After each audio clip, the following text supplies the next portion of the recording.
arms and drifted onto the ebony windowsill where the Queen sat at the open window, busy at her embroidery. She glanced at the snowflakes and, distracted by their beauty, accidentally pricked her finger. A spot of red blood dropped onto the soft white snow. Oh, how I wish I had a daughter, with hair as black as this ebony windowsill, with lips as red as blood, and with skin as soft and white as the newly fallen snow, she said quietly to herself.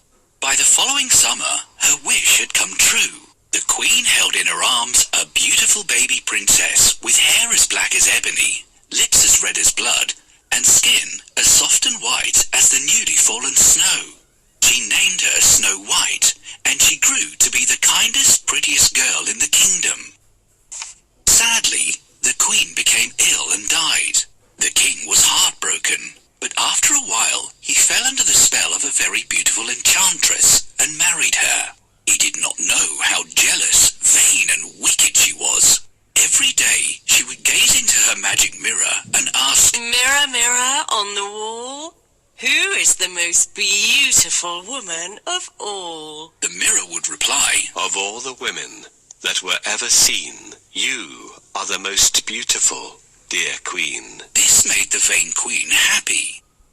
The Queen hated Snow White because she was pretty. Then one morning, the magic mirror replied, "Of all the women that were ever seen, Snow White is the most beautiful, dear Queen." This made the Queen very jealous. She called for her huntsman. "Take Snow White into the forest and leave her there, tied to a tree." The huntsman was afraid of the Queen, and so he set out to do as she had ordered. "Where are you taking me?" asked little Snow White. "To the forest, to see the animals," replied the huntsman. When they were deep in the forest, the huntsman turned to Snow White, saying, "The wicked Queen wants me to tie you to a tree and leave you here to die. But don't be afraid, I won't harm you." Snow White looked at him with tears in her eyes. "Run away, dear Snow White, and never return," he told her. He then left Snow White alone in the forest and rode back to the palace. Snow White ran far into the forest until night fell. Frightened and tired,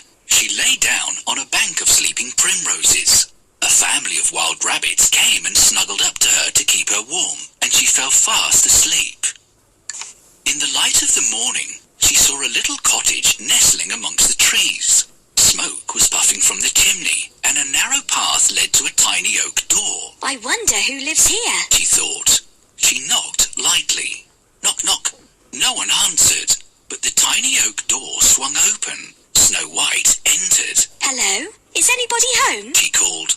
The room was empty and silent, except for the crackling of a little fire. She looked around and saw how small everything was. There were 7 little chairs around a small oak table, laid with 7 small mugs, 7 tiny plates, and 7 small loaves of bread. "How sweet," she said to herself. "This must be the home of 7 little people." She noticed that the room was untidy. The floor was in need of a sweep, and the fire was almost out. "Maybe they won't mind me staying for a while if I do some cleaning for them," she decided. Then she set about tidying the hearth and putting more wood on the fire. She dusted and swept and scrubbed until the room looked sparkling clean. Tired and hungry, she sat down in one of the little chairs. "I wonder if they'd mind if I had a little of their bread and water," she thought. Not wanting to take any one person's portion, she had a sip from each of the 7 mugs of water and a tiny bite from each of the 7 loaves of bread. She then went into the bedroom, where there were 7 little beds. Again she set to work, tidying and cleaning. After the last bed was straightened and the room was sweet and fresh, she lay down, exhausted, and closed her eyes. It was nearly night time. She didn't mean to fall asleep, but she did. If at that time she had looked through the window, she would have seen the owners returning home. This tiny cottage belonged to the 7 dwarfs, who worked in the nearby mines digging for gold. As it happened, Snow White was sound asleep when they returned. The dwarfs came in and noticed how bright and clean everything was. "How strange," said one. "How clean," said another. "How odd." "How lovely." "How fresh," said the others. "Someone's been here," said the last. "Look, someone has eaten our bread." "Ooh, Oh, yeah. they all said together. Who could it be? I think I know, Said the smallest of the dwarves. Look in there. He pointed to the bedroom. The dwarves crept in and were amazed to find Snow White asleep on one of their beds. How beautiful. Said one. How lovely. How sweet. How pretty. How charming. How delightful. Said the others. She shouldn't be here. Said the last. At that moment, Snow White awoke and explained all that had happened to her. The dwarves listened and were horrified as she told the story of how the wicked queen wanted her dead. How terrible. Said one. How wicked. How cruel. How heartless. How frightening. How evil. Said the others. We must protect Snow White. Said the last, and he blew his nose on a big red spotty handkerchief.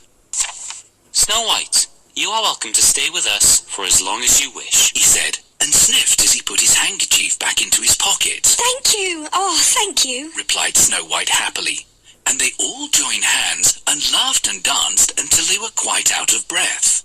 So from then onwards, Snow White lived happily with the dwarves. She helped them cook and clean, and was loved and cherished by every one of them.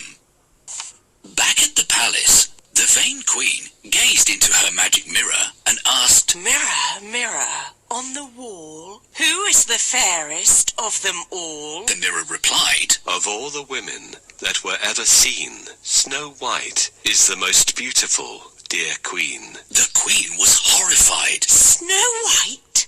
Snow White? That's not possible. Snow White should be dead. She screamed. Snow White is alive and so beautiful that your beauty in comparison looks quite dull. Added the mirror. At this, the jealous queen turned green with envy and red with rage. Tell me, mirror, and tell me right. Where can I find this beautiful Snow White? She demanded. She was invited by dwarves to be their guest, and now lives in their cottage in the deep forest. The mirror replied. The queen had a wicked plan. She covered the rosy side of an apple with a fatal poison and disguised herself as an old peddler woman. Then she set out to find Snow White. She walked up the forest path that led to the dwarf's cottage and knocked on the tiny oak door. Knock, knock. The dwarves had warned Snow White never to open the door to strangers when they were away, so she popped her head through the open window. Apples for sale. Juicy, sweet apples for sale. Said the peddler woman. No, thank you, dear lady. Answered Snow White politely. Oh, please, just buy one from a poor old woman. These are very sweet and tasty. Look. The old woman took a bite from the green side of the apple. They are perfectly safe to eat. She said, handing Snow White the rosy side of the apple. Won't you try before you buy, dear girl? Snow White looked at the rosy apple and was tempted. She smiled and took a bite. Suddenly, the colour faded from her rosy cheeks and lips, and she fell to the floor as if dead. The wicked queen gave an evil scream of delight and returned in haste to the palace. Standing before her mirror, she asked, Mirror, mirror, on the wall, who is the fairest of them all? The mirror replied, Of all the women that were ever seen, you are the most beautiful, dear queen. The wicked queen was happy. That evening, the dwarfs returned home to find Snow White lying dead on the floor. Oh no, said one. how tragic. How sad. How heartbreaking. How terrible. How wicked, said the others. Whatever shall we do now? Said the last, and they all wept. The dwarves loved Snow White and laid her in a glass coffin on a hill overlooking the forest. Her beauty is there for all to see, said the smallest dwarf. Each day, the dwarves took turns to watch over her. Then, one day, the prince from a nearby kingdom came riding by. He saw Snow White lying peacefully in the glass coffin and fell in love with her. I have never seen such sweet beauty, He said. The smallest dwarf told him how Princess Snow White had been driven from her kingdom and poisoned by the jealous queen. The prince was saddened, and lifting the glass lid of the coffin, he spoke to Snow White, saying, I shall seek out this wicked queen and bring justice to your kingdom, dear princess. Then He kissed her gently on the lips.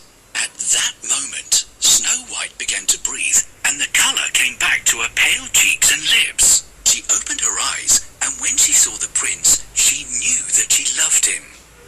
A royal wedding was planned, and everyone in the land rejoiced, except the jealous